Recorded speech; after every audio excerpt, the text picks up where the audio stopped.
What are Satan's plans? If we wanted to just kind of understand what his plans are, how Peter himself, who wrote those words, succumbed to Satan's plans. In fact, the words in 1 Peter 5 that you have before you, where it says that we are supposed to be on guard or vigilant, that's the exact same word Jesus said 3 times to Peter in the Garden of Gethsemane. He said, Peter, watch and pray lest you enter into temptation. Peter, watch, be vigilant. Gregoreo is the word, and pray so you don't fall into temptation. Peter, watch, be vigilant. But Peter went to sleep.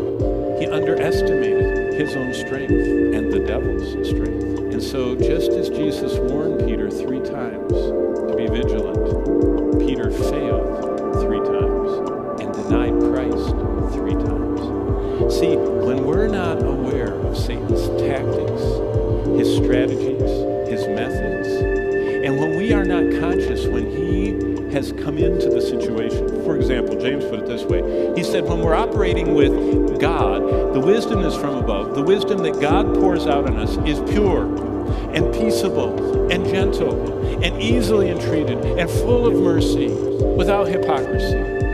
That's what God brings.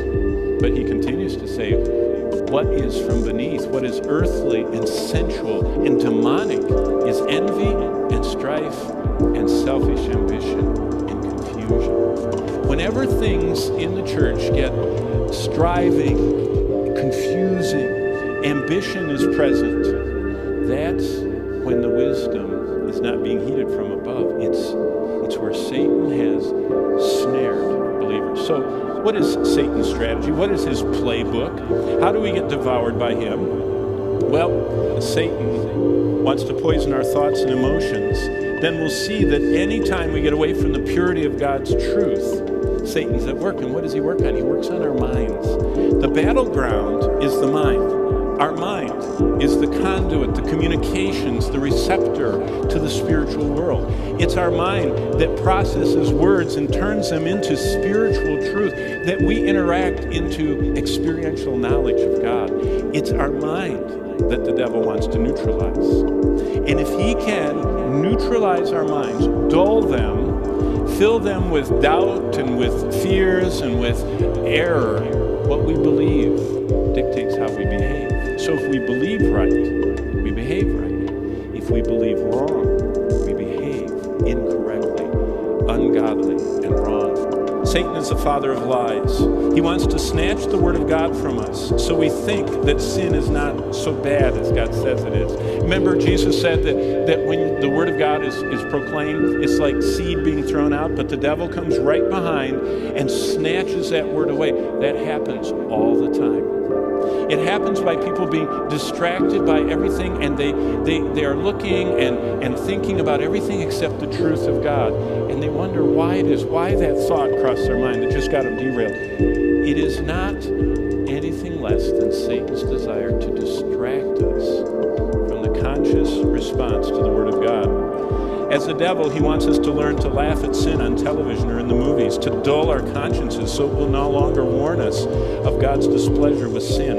As Satan, he wants to entertain us with sin so that we become very tolerant of it. He wants to fill our minds with doubts and lies and false doctrines.